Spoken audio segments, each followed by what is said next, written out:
आप सोचिए 12 साल तक एक कपल पेरेंट बनने का सपना देखता रहे, हर बार एक उम्मीद जगे और हर बार वो उम्मीद टूट जाए। मेरे पेशेंट रिचा और अनुज के साथ भी ऐसा ही हो रहा था। Multiple treatments, IUI, IVF, hormone therapies और एंड में हर बार एक ही जवाब कि नहीं हो सकता। बट रिचा और अनुज को लास्ट होप मिली मेरे यूट्यूब वीडियो को देखकर।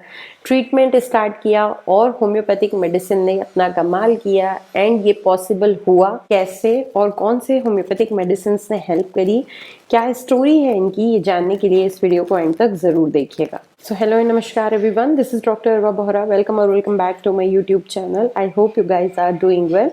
आज की इस वीडियो में हम बात करेंगे इनफर्टिलिटी के बारे में एंड मैं आपको रिचा एंड अनुज की स्टोरी बताऊंगी, उनकी इनफर्टिलिटी जर्नी। ये जो डिटेल्स मैं आपके साथ यहाँ पर शेयर करूंगी वो टोटली पेशेंट से कंसेंट लेकर कर रहे हैं हम। तो बिना देर किए वीडियो को स्टार्ट करते हैं। बट या अगर आपने चैनल को सब्सक्राइब नहीं किया है तो प्लीज कंसीडर सब्सक्राइबिंग। तो दोस्तों, इनफर्टिलिटी, मेल इनफर्टिलिटी या फीमेल इनफर्टिलिटी एक बहुत कॉमन प्रॉब्लम है, जहां लोग मेडिकल ट्रीटमेंट के फेलियर के बाद, सारे प्रोसेसेस के बाद लास्ट में एक ट्रायल के लिए आखिरी उम्मीद लेकर होम्योपैथी तक आते हैं। रिचा और अनुज की भी यही कहानी है। उन्होंने 12 साल ट्राई किया। 12 सालों से वो मल्टीपल ट्रीटमेंट ले रहे थे। उन्होंने स्टार्ट किया था मॉडर्न मेडिसिन में, रिचा ने, because she was suffering from PCOS, hormonal imbalance. तो उन्होंने स्टार्ट किया था हार्मोन रिप्लेसमेंट थेरेपीज के साथ, जो धीरे धीरे करके 1 साल लिया, 2 साल लिया, 3 साल लिया। बट उस टाइम पे उनकी जो होप्स थी वो बहुत हाई थी। देन उन्हें रिकमेंड किया गया आईयूआईस के लिए, जो मल्टीपल सेशंस में उन्होंने लिया। Then hormonal injections, then hormone therapy tablets, और उसके बाद बहुत सारे इन्वेस्टिगेशंस। लास्ट में उन्हें रिकमेंड किया गया आईवीएफ। तो वो आईवीएफ भी 2 बार कर चुके थे और तीसरी बार का जो उनका प्रोसेस है वो चल रहा था। बट बीच में they got frustrated, Richa was completely frustrated और उन्होंने वहाँ पर क्विट कर दिया। एंड उन्होंने मुझे बताया कि ऐसे ही एक रात में जब वो यूट्यूब देख रहे थे और इनफर्टिलिटी का ट्रीटमेंट सर्च कर रहे थे, तो पर्टिकुलर उन्होंने पीसीओडी का ट्रीटमेंट सर्च किया, जिसमें उन्हें मेरी वीडियो मिली कि पीसीओडी और पीसीओएस को ठीक करने के लिए अमेजिंग कुछ 5 या 4 होम्योपैथिक मेडिसिन मैंने बताई हैं उस वीडियो में। मैं वीडियो यहाँ पर लिंक कर दूंगी, आप देख लीजिएगा आई बटन में। तो वो वीडियो उनको मिली और वो वीडियो इन्होंने पूरी देखी और उसके बाद एक थोड़ी सी कहीं पर आशा की किरण उनको दिखी कि सब कुछ तो दुनिया भर का ट्राई कर ही लिया है, एक बार ये भी कर ही लेते हैं, 2-3 महीने ये दवाइयाँ खाकर भी हम देख लेते हैं। दे immediately took my number from the description box और उन्होंने मुझे व्हाट्सएप किया। हमने उनकी अपॉइंटमेंट बुक करी and call me, that call I still remember. It was a call of around 62 minutes. पूरे 1 घंटे हमने बात की थी, जिसमें पूरी हिस्ट्रीज और उनका सारा जो कुछ भी डेटा था सब मैंने कलेक्ट किया और हमने सारे सिम्टम्स नोट डाउन किए उनके, और जो भी उनका मेंटल, इमोशनल और फिजिकल सिम्टम्स थे वो सारे हमने लिखे। कंप्लीट केस टेकिंग करी, उनके रिपोर्ट्स के बारे में जाना, उनकी थेरेपीज़ के बारे में जाना, इन्वेस्टिगेशंस के बारे में जाना। एंड जो उनका पीडीएफ्स थे वो इतने सारे थे कि it took me 1.5 day to read all those, पूरे रिपोर्ट्स को चेक करने के लिए। होम्योपैथी ने कैसे इस केस में मिरेकल किया, तो होम्योपैथी जो है वो आपके सिम्टम्स को सप्रेस नहीं करती है, इसको इंटरनली हील करती है ताकि आपकी बॉडी जो है वो हार्मोनी में आए और जो भी अंदर सारा लोचा चल रहा होता है हार्मोन्स का वो करेक्ट हो सके। दोनों की पूरी कहानी और पूरे सिम्टम्स को सुनने के बाद एक कस्टमाइज प्लान हमने डिजाइन किया, ट्रीटमेंट प्लान, जिसमें दोनों के लिए मेडिसिन थी। रिचा को जो मेडिसिन प्रिस्क्राइब करी उसमें जो फर्स्ट मेडिसिन थी वो थी सीपिया 200 वंस इन अ वीक लेने के लिए। हार्मोनल इम्बैलेंस को करेक्ट करना हमारा मेन गोल था, तो हार्मोनल इम्बैलेंस के लिए सीपिया बहुत अमेजिंग रेमेडी है। साथ में ये इमोशनल वेलबीइंग के लिए भी बहुत इफेक्टिव है। The second medicine was Pulsatilla.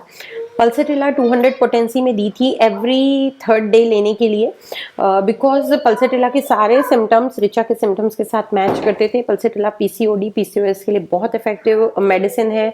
Irregular menstrual cycle को ये रेगुलर करने में हेल्प करती है। Third medicine was Elon ovarian cyst drop. ये एक बहुत अमेजिंग कॉम्बिनेशन होम्योपैथिक मेडिसिन है जो ओवेरियन सिस्ट के लिए बहुत इफेक्टिव है। ये सिस्ट को डिसॉल्व करने में हेल्प करती है, साथ में हार्मोनल इम्बैलेंस को बैलेंस करने में हेल्प करती है। Fourth medicine was coffea cruda in 200 potency. ये इस मेडिसिन ने रिचा के लिए बहुत ही जादू वाला काम किया है। She was so over stressed और बहुत ज़्यादा ओवर थिंकिंग थी और रात को नींद नहीं आती थी। और उनका एक लाइन याद है मुझे, उन्होंने कहा था मेरा माइंड रिलैक्स ही नहीं होता है। तो कॉफिया क्रूडा ने इतनी ज़्यादा हेल्प की थी। With in first month of treatment उनके जो मेंटल सिम्टम्स हैं वो 70 to 80% रिड्यूस हो गए थे। तो कॉफिया क्रूडा 200 पोटेंसी में 4 पिल्स एट बेड टाइम लेने के लिए बोला था रेगुलरली। ये ट्रीटमेंट प्लान के साथ हमने स्टार्ट किया था रिचा का, और फर्स्ट मंथ, सेकेंड मंथ और थर्ड मंथ में हमें कुछ भी चेंजेस देखने को नहीं मिले, जिससे वो बहुत ज़्यादा परेशान हो गए। थर्ड मंथ के बाद जो रिचा का साइकिल है वो रेगुलर होना स्टार्ट हुआ विदाउट एनी हार्मोन थेरेपी, जो एक बहुत बड़ा इंडिकेटर था कि बॉडी हील हो रही है। उसके बाद उनकी एनर्जी लेवल धीरे धीरे बढ़ने लग गए, उनका मूड अपलिफ्ट हुआ। एंड 6 months के आसपास she told me before follow up कि I missed my cycle. And again patient को ये लगा कि उनके साइकिल डिस्टर्ब हो गए हैं। मैंने उनसे कहा कि आप प्रेगनेंसी टेस्ट करिए, और दोनों हस्बैंड वाइफ हंसने लग गए।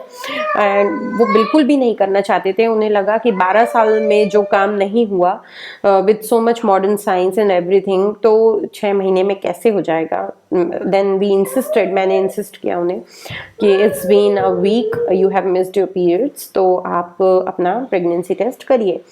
प्रेगनेंसी टेस्ट उन्होंने नेक्स्ट डे किया एंड कुछ भी नहीं कहा मुझे, just she attached me the picture. Okay, वो पिक्चर मैं यहाँ पर अटैच कर रही हूँ। तो जब 12 सालों से आप किसी चीज़ का इंतज़ार कर रहे हो और वो आपको होता हुआ दिखे अपनी आंखों के सामने, तो उससे बड़ा मिरेकल कोई नहीं हो सकता है। और ये मिरेकल पॉसिबल हुआ है सिर्फ और सिर्फ होम्योपैथी की वजह से। नेक्स्ट कॉल में सबसे पहली बात जो उन्होंने ये बोली वो ये बोली कि अगर हमने होम्योपैथी पे भरोसा नहीं किया होता तो हम भी हमेशा आगे की लाइफ हमेशा खालीपन में ही जीते रहते।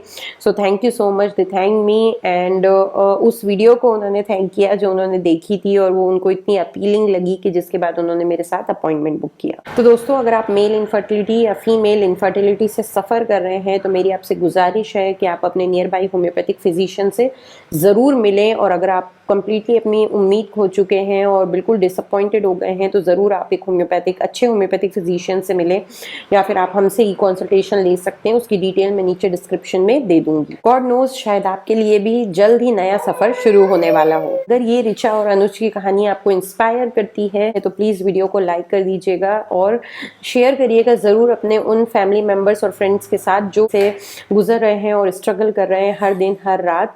उनको ज़रूर इससे हेल्प मिलेगी और एक उम्मीद जगेगी। चैनल को ज़रूर सब्सक्राइब कर लीजिएगा, और अगर आपको इसी तरीके की और स्टोरीज और टेस्टिमोनियल्स देखना है तो प्लीज़ मुझे कमेंट में लिखकर बताइएगा।